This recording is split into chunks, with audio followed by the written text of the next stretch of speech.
Hi అండి అందరికీ. సంక్రాంతి వచ్చేస్తుంది కదా. సంక్రాంతి అంటేనే పిండి వంటలు.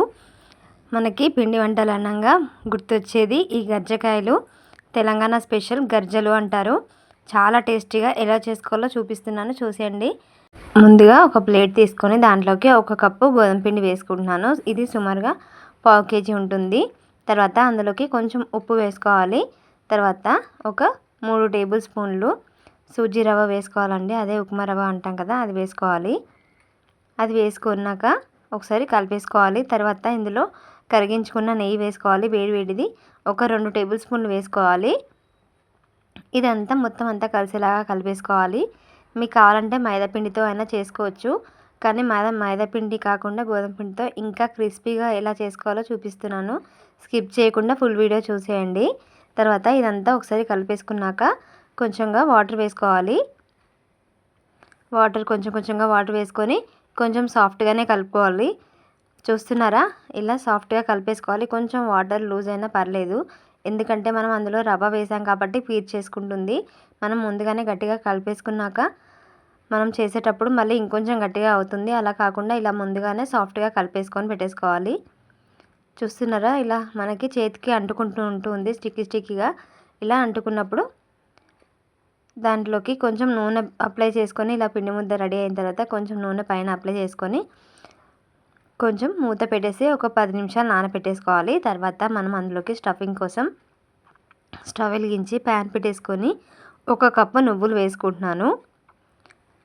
ఇవి దూరగా ఫ్రై చేసుకోవాలి. మనం స్టవ్ చిన్న మంట మీద పెట్టేసుకొని మాడకుండా చిటపటలాడే అంతవరకు ఫ్రై చేసుకోవాలి. చూస్తున్నారా, ఇలా ఫ్రై చేసుకున్న వాటిని ఒక ప్లేట్లోకి తీసుకోవాలి. తర్వాత అదే ప్యాన్లోకి 1 కప్పు పల్లీలు వేసుకుంటున్నాను. ఇవి కూడా అంతే, మంచి కలర్ వచ్చేంత వరకు ఫ్రై చేసుకోవాలి. మీకు స్టఫింగ్ అనేది పర్ఫెక్ట్గా వస్తుంది.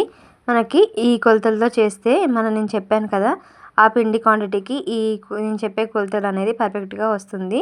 చూస్తున్నారా, పల్లి అనేది ఒకటి తీసుకుని ఇలా నలిపేస్తే పొట్టు తొందరగా ఊసి రావాలి. అప్పుడైతేనే మనకి పర్ఫెక్ట్గా వేగినట్టు.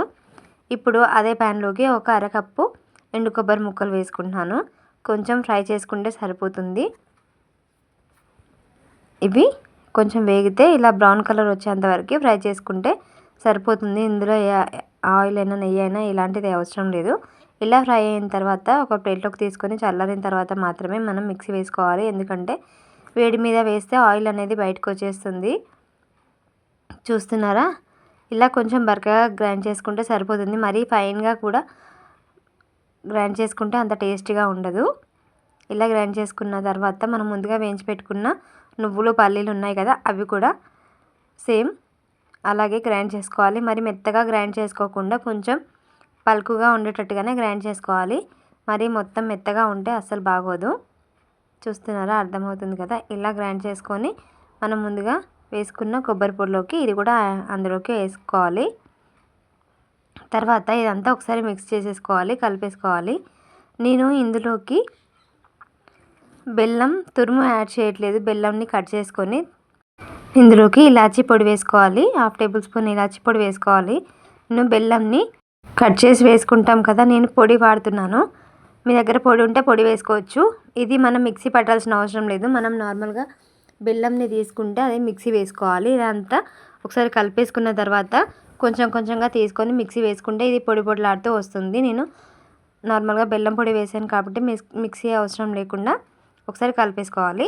స్టఫింగ్ ప్లేట్ పక్కకు పెట్టేసుకున్నాక నేను చూపించాను కదా, ముందుగా గర్జలు చేసుకునే దానికి ఆయిల్ అప్లై చేసుకొని పక్కకు పెట్టేసుకోవాలి. చూస్తున్నారా, పిండిని మనం సాఫ్ట్గా కలిపేసుకున్నాం కదా. ఇప్పుడు స్టిక్కీగా లేదు కదా, అలా వాటర్ అనేది పీల్చేసుకుంటుంది రవ్వ వేయడం వల్ల. మళ్ళీ ఒకసారి ప్రెస్ చేసుకుంటూ ఉండాలి సాఫ్ట్గా అయ్యేంతవరకు. మీకు అర్థమవుతుంది కదా పిండి ఎంత సాఫ్ట్గా ఉందో. ఇప్పుడు చేతికి అంటుకోవట్లేదు కదా, వాటర్ అనేది పీల్చేసుకొని దగ్గరికి అయిపోయింది. ఇప్పుడు దీన్ని మనం సైజులో చేసుకుంటాం కదా, గజ్జలు చేసుకుంటాం కదా, ఆ సైజ్ చేసుకుంటే సరిపోతుంది. సైజ్ లాగా చేసుకుంటే సరిపోతుంది. ఇలా అన్ని ముద్దలనే రెడీగా చేసుకొని పక్కకు పెట్టేసుకోవాలి.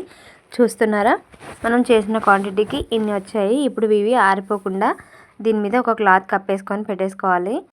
ఇప్పుడు ముద్ద తీసి పెట్టేసుకున్నాం కదా, ఇప్పుడు కొంచెం పొడిపిండి చల్లుకుంటూ మనం పూరీ సైజ్ చేసుకోవాలి.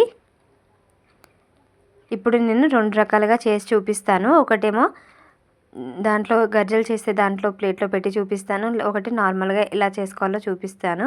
ఫస్ట్ నార్మల్గా ఎలా చేసుకునేదో చూపిస్తున్నాను, చూసేయండి. ఇలా మనం చేసుకున్న తర్వాత దీంట్లోకి మనం చేసుకున్న స్టఫింగ్ ఉంది కదా, అది అందులోకి పెట్టేసుకోవాలి. ఇందులో పెట్టేసుకున్నాక నేను ఒక 2 టేబుల్ స్పూన్ వేసాను.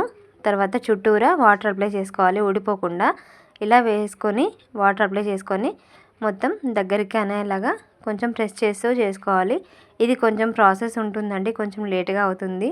మనకి మిషన్ ఉంటే తొందరగా అయిపోతుంది. చూస్తున్నారా, ఇది స్పూన్కి ఒకటి ఇట్లా వస్తుంది. దీంతో చక్కగా ఈజీగా డిజైన్ వచ్చేలాగా కట్ చేసుకోవచ్చు. ఇలా కట్ చేసుకుంటే మనకి కొంచెం డిజైన్ లాగా వస్తుంది. దాన్ని ఫోర్క్ స్పూన్తో ఇలా కుచ్చేసుకొని డిజైన్ లాగా చేసేసుకోవచ్చు. అంత కష్టపడకుండా ఇలా ఈజీగా చేసుకుంటే సరిపోతుంది.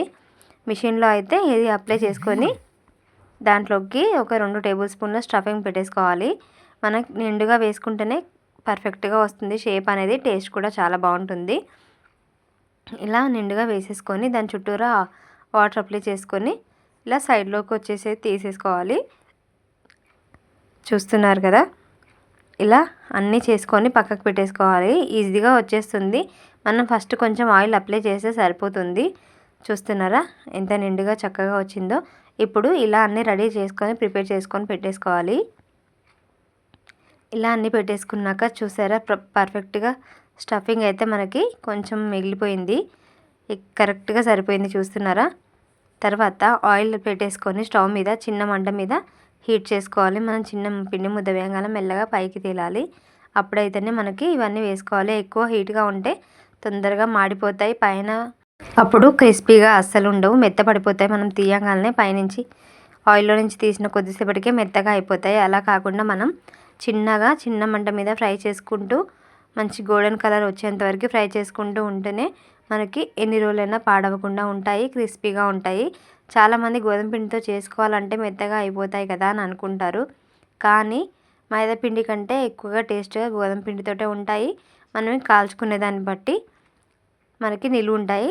లేదంటే ఫాస్ట్గా కావాలని హై ఫ్లేమ్లో పెట్టేసుకొని చేస్తే మాత్రం మెత్తగా అయిపోతాయి. చూస్తున్నారా, మంచి రంగు వచ్చింది కదా. ఇప్పుడు తీసేసుకోవాలి. ఇలా కలర్ వచ్చిన తర్వాత మనం తీసుకుంటే తొందరగా మెత్తపడకుండా ఉంటాయి, చాలా క్రిస్పీగా వస్తాయి. చూస్తుంటేనే మీకు అర్థమవుతుంది కదా ఎంత క్రిస్పీగా ఉన్నాయో. మనకి ఇలా 15 రోజులైనా పాడవకుండా ఉంటాయి. మళ్ళీ సెకండ్ బ్యాచ్ వేసుకునేటప్పుడు కూడా స్టవ్ చిన్న మంట మీద పెట్టేసుకొని ఫ్రై చేసుకోవాలి. అంతేనండి, రెడీ అయిపోయాయి. మనకి మైదాపిండి చక్కెర యూజ్ చేయకుండా గోధుమ పిండితో హెల్తీగా బెల్లంతో ఈజీగా చేసుకునే ఈ స్టఫింగ్తో గర్జలు అయితే రెడీ అయిపోయాయి. చూస్తుంటేనే మీకు అర్థమవుతుంది కదా ఎంత క్రిస్పీగా ఉన్నాయో. ఒకసారి చూపిస్తున్నాను, చూసేయండి ఎంత క్రిస్పీగా ఉన్నాయో. స్టఫింగ్ మాత్రం చాలా బాగుందండి. తప్పకుండా ఈ సంక్రాంతికి ట్రై చేయండి, ఎలా వచ్చాయో చెప్పండి. Thanks for watching. Bye bye. ఇలాంటి మరిన్ని రెసిపీస్ కోసం మన ఛానల్ని సబ్స్క్రైబ్ చేసుకోండి.